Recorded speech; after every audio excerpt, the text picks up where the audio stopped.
채무자 통장에 압류를 하고 난 뒤에 만약 단 하루라도 시간을 지체한다면 돈을 받는 것은 이제 완전히 물 건너가는 것입니다.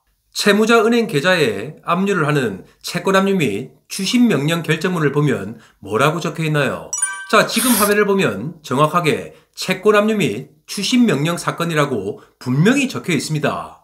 법원의 명령서까지 압류 이후에 추심을 하라고 했으면 당연히 채무자 통장에 있는 돈을 채권자분들이 직접 찾아서 가져와야겠죠.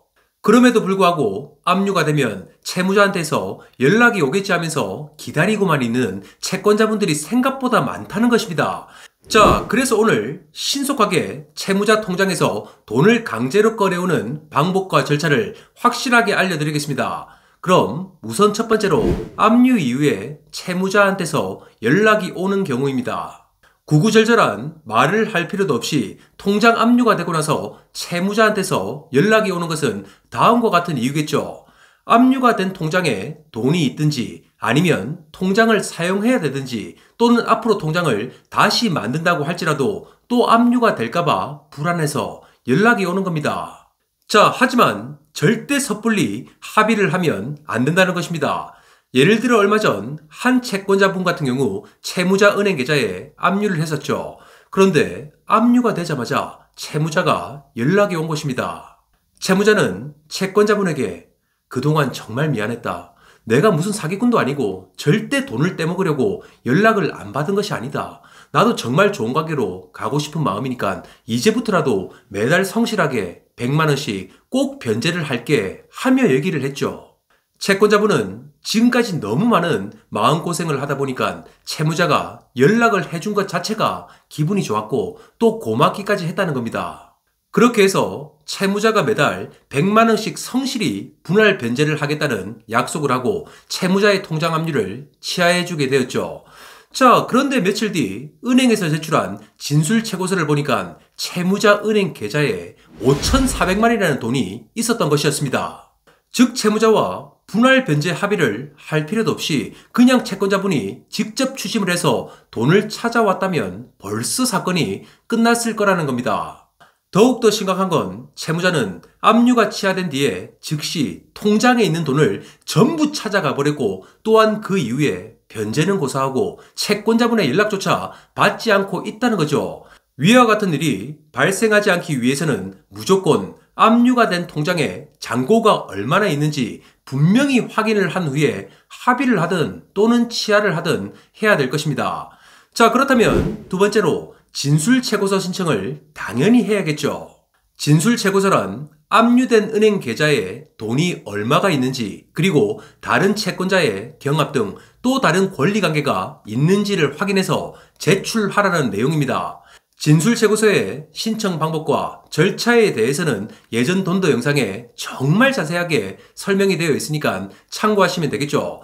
그 중에서 가장 중요한 것은 진술채고서는 반드시 채권 압류 신청서와 같이 제출을 하셔야 된다는 것입니다. 압류가 된 이후에는 진술채고서만 별도로 신청을 하기도 힘들 뿐더러 촉각을 다투는 압류 사건에 있어서 엄청나게 시간이 지체가 되는 상황이 발생할 수도 있다는 것을 분명히 기억을 하셔야겠죠. 자, 세 번째는 은행 또한 독촉의 대상이라는 것입니다. 우리가 보통 은행이라고 하면 큰 대기업에 깔끔하고 또 뭔가 신속 정확하다는 이미지가 있죠. 그래서 법원에 채권 압류 결정문 또는 추징금 요청서 등이 접수가 되면 알아서 잘 해주겠지 하면서 그냥 믿고 기다리는 경우가 많다는 것입니다. 자, 하지만 특히 이금융권은행은 진술채고서를 아예 제출하지 않거나 또는 한참이 지나서야 제출하는 경우도 많다는 거죠. 만약 그렇게 진술채고서를 기다리는 하루 이틀 사이에 다른 채권자들의 압류 등의 경합 등이 들어온다면 돈을 찾아오지도 못할 뿐더러 배당까지 몇 달의 시간이 소요가 된다는 겁니다. 특히나 세금 등의 우선순위 채권에 압류가 들어오게 되면 채권자분들은 수많은 법병만을 쓰고 단 한 푼도 회수하지 못하는 경우가 당연히 발생을 하겠죠. 자, 이런 최악의 상황이 발생하지 않도록 하기 위해서는 은행의 압류 결정문이 송달된 이후에 5일이 지나가고 있는데도 진술채고서를 제출하지 않고 있다면 바로 본사 압류 담당자에게 연락을 해서 분란을 일으키지 말고 즉시 제출하라고 독촉을 해야 된다는 겁니다. 자, 또한 제2금융권인 새마을금고, 다리농협 등은 본사인 지점으로 직접 전화를 해서 강력하게 제출을 해달라고 요구를 하고, 또 만약 즉시 진술체고서를 제출하지 않으면 추신금 청구 소송 등을 한다면서 압박을 하셔야 합니다. 그렇게 하면 은행 입장에서는 쓸데없는 분쟁을 만들 필요도 없을 뿐더러 은행 담당자 입장에서도 책임을 지지 않기 위해 진술체고서를 제출하게 되겠죠. 그럼 네 번째는 이제 압류된 통장에 돈을 가져오기 위해서 추신금 요청서를 발송해야 될 것입니다. 1금융권 은행 중에는 국민은행, 신한은행, 우리은행 등 전국에 수많은 지점 및 점포가 있는 경우가 있고, 반대로 인터넷 전문은행인 카카오뱅크, 토스뱅크, K뱅크처럼 지점이 없는 곳도 있겠죠. 지점이 있는 은행 같은 경우는 채권자분이 계신 곳 주변에 해당 은행에 가까운 지점에 방문을 해서 현장에서 접수를 해도 되겠죠. 만약 방문이 힘들거나 또는 은행에 지점이 없는 경우는 압류된 돈을 달라고 추신금 요청서를 제3채무자, 즉 해당 은행 본사로 발송을 해줘야 합니다. 자, 그럼 추신금 요청서 양식을 지금 화면으로 크게 보여드리겠습니다. 요청서에는 압류 사건 번호와 채권자분의 계좌 등을 잘 기재하시면 되겠죠. 이런 양식은 일일이 방송에서 다 설명을 드리면 영상이 길어지기 때문에 화면으로 크게 띄워드릴 테니까 화면을 일시 정지하시고 캡처해서 전부 메모하고 사용하시면 됩니다. 또한 이런 추심에 필요한 모든 양식은 지금 화면에 보이는 돈도 홈페이지를 통해서 전부 무료로 나눠드릴 테니까 다운을 받아서 사용을 하시면 되겠죠. 그리고 이렇게 추신금 요청서를 다 작성하시면 첨부할 서류에는 채권 압류 결정문 사본 한 통, 입금받을 채권자 본인 명의의 통장 사본 한 통, 신분증 사본 한 통을 같이 우편물에 동봉해서 발송을 하시면 됩니다. 자, 그런데 여기서 정말 중요한 추신 꿀팁을 하나 제가 드리겠습니다. 추신금 요청서에 반드시 기재해야 될 사항으로 마지막 항목 내용에 이렇게 내용을 작성하십시오. 압류된 돈에 대해서 몇 년, 몇 월, 며칠까지 입금되지 않을 시 채권자는 해당 은행을 상대로 추신금 청구 소송 등 법적 절차를 진행할 예정이니 피해가 없으시길 당부드립니다. 하면서 강력한 문장으로 경고성 멘트를 넣으십시오. 자, 그렇게 하면 은행 그리고 압류 담당자 입장에서는 자기들 돈도 아니고 불필요한 소송 등에 휘말릴 이유가 없기 때문에 신속하게 추신금을 입금하게 될 겁니다. 만약 반대로 추신금 요청서도 발송하지 않고 또한 이런 강력한 문구도 없다면 은행 입장에서는 답답할 것이 단 하나도 없겠죠.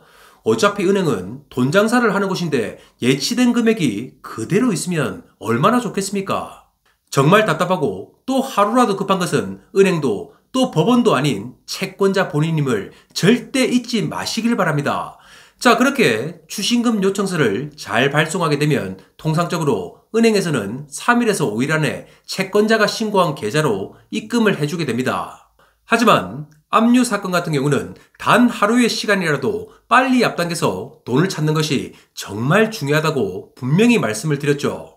그렇게 하기 위해서는 우편 봉투 받는 사람의 그냥 해당 은행 본사만 적으면 절대 안 됩니다. 받는 사람의 해당 은행 그리고 채권 압류 담당자님 귀하라고 필히 기재를 해서 해당 부서를 특정해 줘야 된다는 거죠. 자, 예를 들어 국민은행 본점에는 하루에도 수천 건 이상씩의 우편물이 옵니다.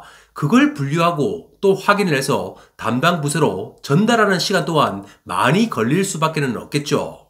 그렇기 때문에 담당 부서를 정확하게 특정을 해서 전달하는 시간 자체를 아껴야 신속하게 추신금이 입금이 될 것입니다. 자, 마지막 다섯 번째는 긴급한 상황에서는 무조건 은행으로 직접 방문을 해서 돈을 찾아와야 됩니다. 채무자가 돈을 못 갚을 때는 분명 채권자분 본인뿐만 아니라 다른 곳에도 돈을 줄 곳이 많아서 연쇄적으로 많은 채무가 터져 나오기도 하죠. 자, 이런 경우 다른 채권자보다 단 1분 1초라도 빨리 가서 찾아오지 않으면 말해 뭐 하겠습니까? 당연히 한 푼도 회수를 하지 못하겠죠. 그렇다면 추신금 요청서를 발송해서 하루 이틀 등기 우편물이 송달되고 또 담당 부서에서 입금 처리해주기만을 기다리고 있으면 안 될 것입니다.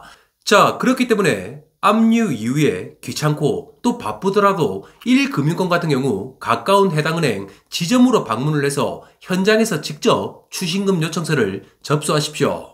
1금융권 은행은 방문 접수를 한다고 하더라도 지점 창구에서 바로 처리가 되는 경우는 잘 없고 해당 지점에서 본점으로 이관 처리를 해서 진행을 하게 됩니다. 그렇지만 해당 지점에서 본사 압류 담당 부서로 직접 팩스 업무 처리를 할 수도 있기 때문에 단 하루 이틀이라도 그 기간을 줄일 수가 있겠죠. 자, 특히 제2금융권, 즉 새마을금고, 단위농협 등은 진술체고서도 빨리 제출하지 않는 경우도 있고 업무 처리에 있어서 조금 답답한 상황이 발생하기도 하죠. 한 예로 채권자분이 추신금을 수령하러 갔는데 창구의 직원이 채무자에게 연락을 해서 압류된 돈을 채권자가 가져가도 되는지 허락을 받는 어처구니 없는 상황이 발생하기도 했습니다. 채무자들이 새마을금고, 단위농협 등을 사용하는 경우 자신의 집이나 사업장에서 가까운 지점을 이용하는 경우가 대부분이겠죠. 그렇다 보니 채권자분들이 있는 곳에서 멀리 떨어진 경우가 대부분일 겁니다. 자, 하지만 압류 이후에 은행에 연락을 해서 잔고가 있고 또 추심 실익이 있다고 하는 경우에는 해당 은행에 직접 방문을 해서 추신금을 수령하시길 정말 권해드립니다. 한 예로 제가 진행한 사건 중에 정말 1분 1초가 급한 압류 사건이 있었습니다. 그래서 신속하게 거제도로 내려가서 해당 새마을금고에 방문을 했고 직접 현장에서 추신금을 요청해서 즉시 전액을 수령한 일이 있었죠. 지역 농협이나 새마을금고는 국민은행 같은 본점과는 다르게 해당 본점이 작고 또 그 안에 담당 부서가 다 있기 때문에 당일 즉시 처리가 가능하다는 겁니다. 자, 오늘 이렇게 압류 이후에 추심은 어떻게 해야 되는지 알아봤습니다. 오늘 영상을 돌려보시면 정말 중요한 채권 추심의 실무 꿀팁이 많이 있을 겁니다. 자, 지금 이 시간부터 채권자들이 분명 생각을 달리 하셔야 될 것이 있습니다. 채무자 은행 계좌에 압류를 했으면 그때부터 거기에 있는 돈은 채무자의 돈이 아니고 내 돈, 즉 채권자 여러분들의 돈이라는 것입니다. 그렇기 때문에 압류 이후에 무슨 양반처럼 가만히 컴퓨터 앞에 앉아서 채무자가 합의를 하자고 연락이 오겠지 또는 은행이 알아서 입금을 해주겠지 하고 기다리고 있다면 두 손에는 아무것도 쥐지 못하게 된다는 것을 분명히 기억하십시오. 움직이지 않는 추심은 절대 추심이 아닙니다. 더욱더 채권자분들에게 도움이 되는 내용과 영상으로 매주 금요일 오후에 찾아뵙겠습니다. 돈도의 이성훈이었습니다. 감사합니다.